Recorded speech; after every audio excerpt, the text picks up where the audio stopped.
40 feet below the floor of an English cave, a 20-year-old student stands wedged in a slit of limestone 18 inches wide. He cannot climb. He cannot turn. He cannot lift his feet. Above him, Britain's most experienced cavers have been working for a full day. And every rope they have lowered has come back broken. Across the country, families sit by their radios, waiting for the next news bulletin. Neil Moss has been trapped for 24 hours. He will not survive another 12. But to understand how a Sunday afternoon came to this, we have to go back to the beginning. Castleton is a small village in the Peak district of Derbyshire, England, sitting in the shadow of a Norman castle. Beneath the castle, the hill is hollow. Peak Cavern opens at the edge of the village through the largest natural cave entrance in Britain. A mouth of rock so vast that for centuries, an entire community of ropemakers lived and worked inside it. By 1959, the front of the cave was a tourist attraction, lit and tamed. But Peak Cavern is a river cave, carved by water that still owns it. In heavy rain, the water comes back and whole passages can drown in hours. The cave's old local name, the Devil's Arse, came from the sounds that flooding made deep inside the hill. 1,000 feet from the entrance, far beyond the tourist paths, past a low wet crawl the cavers called Mucky Ducks, there was a chamber. And in that chamber, discovered just 2 weeks earlier, a narrow shaft dropped away into the dark. No one had ever reached the bottom. On Sunday, March the 22nd, 1959, 8 cavers set out to change that. One of them was Oscar Hackett. Neil Moss Neil, to everyone who knew him. He was 20 years old, a first-year philosophy student at Balliol College, Oxford, and the sports-loving son of a cotton industry executive. He was slim, 6 feet tall, and by every account he loved to explore. The party estimated the shaft at about 40 feet deep. To be safe, they lowered 75 feet of flexible metal ladder into it, nearly twice what they thought they needed. No safety line was tied to the man going down. In a shaft that tight, they reasoned, it was impossible to fall. Someone had to go first. Moss volunteered. At around 3:30 that afternoon, Moss lowered himself into the hole, kicking the surplus ladder down ahead of him. The shaft was worse than narrow. It dropped 12 feet at a slight lean, then twisted through a tight corkscrew, then slid down a 10-foot slope of bedded rock before falling another 18 feet straight down. At its narrowest, it was an oval slot in solid limestone, about 18 inches wide. A shaft like this has one more property, and it is invisible. It is a dead end for air. There is no draft, no circulation. And carbon dioxide, the gas in every human breath, is heavier than the air around it. In a blind shaft, it does not drift away. It sinks and pools at the bottom like water. Moss also carried a carbide lamp, whose open flame was quietly consuming oxygen of its own. None of this was on anyone's mind at 3:30. Moss worked his way down the 12 feet, forced himself through the corkscrew, slid down the slope, and descended the final drop. At the bottom, he found the way forward blocked by boulders. He tried to shift them.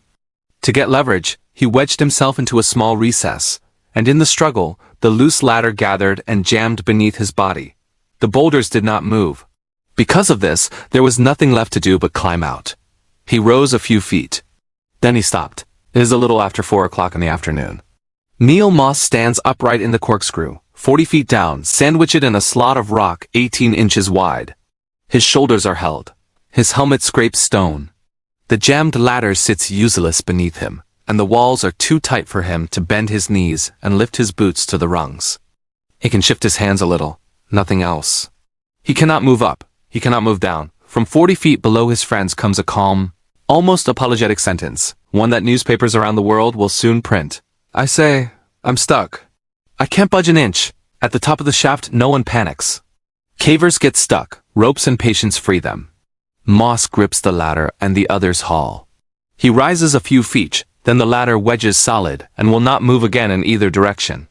So a line is dropped to him. He holds it. They pull. 40 feet of twisting rock stands between their strength and his body, and at every bend, the rope grinds against stone. It shears and parts. They try a second line. It breaks. A third. It breaks. Hours are passing now. Outside, the March light is fading over Castleton. Down here, there is no light at all beyond the small flame on his helmet, only mud, cold, and the sound of his own breathing filling the shaft. And that is the problem. Every breath he releases is heavier than the air around it. It slides down his body and settles at his feet. The flame of his lamp is feeding on the same shrinking pocket of oxygen. The shaft is filling from the bottom, drop by invisible drop, with air that cannot keep him alive.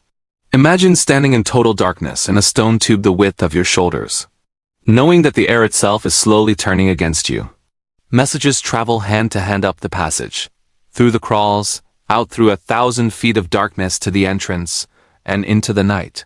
Help is coming.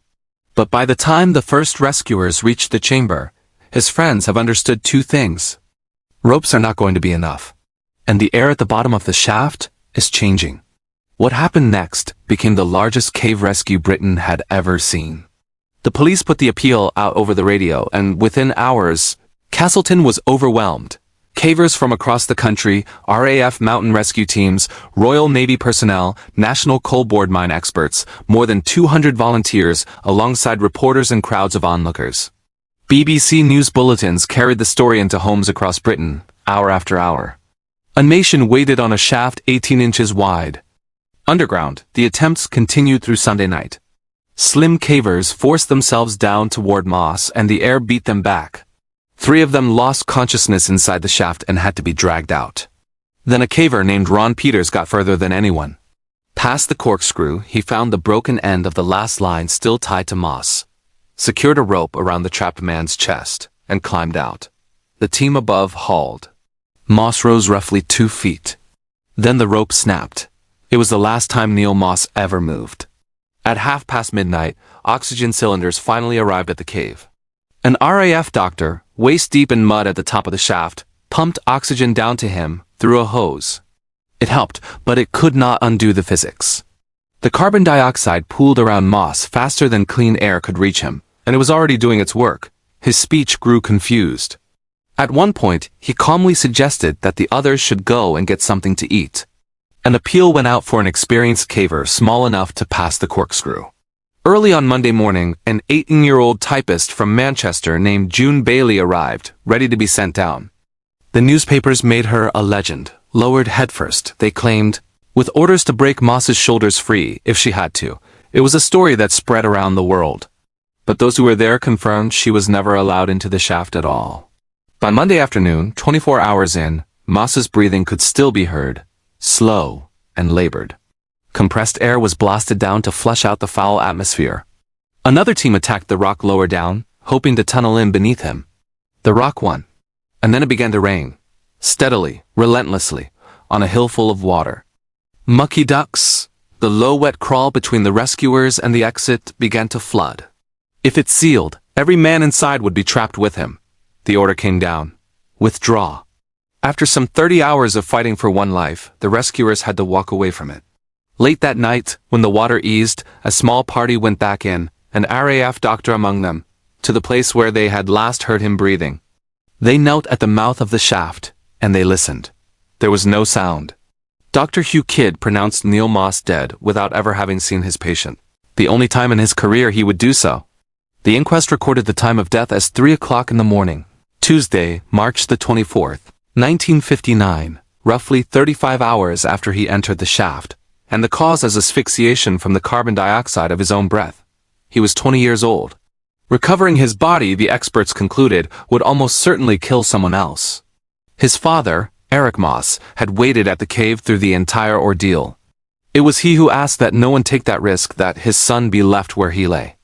So the rescuers gathered loose rocks from the chamber floor and sealed the shaft by hand. Not with concrete, as the papers reported, with stones placed one at a time. Someone carved an inscription into the rock nearby. The year, his name, the letters R.I.P. The name is spelled wrong. The chamber itself was renamed, and it is called Moss Chamber to this day. The coroner's verdict was death by misadventure. No one was found at fault, because no single mistake had killed him. An unscouted shaft. No safety line. And 75 feet of ladder in a 40-foot hole. The spare length Moss kicked ahead of himself piled up at the bottom, jammed beneath his body, and turned his own escape route into part of the trap. The dead air did the rest. In August 1959, Ron Peters received the George Medal for his bravery underground. And Britain rebuilt the way cave rescues are organized. Clear call-out systems, coordinated teams, reforms that traced directly back to 3 days in Castleton. Tourists still walk into Peak Cavern every day. 1,000 feet, and one wall of hand-placed stones away from the student who volunteered to go first and never came back up.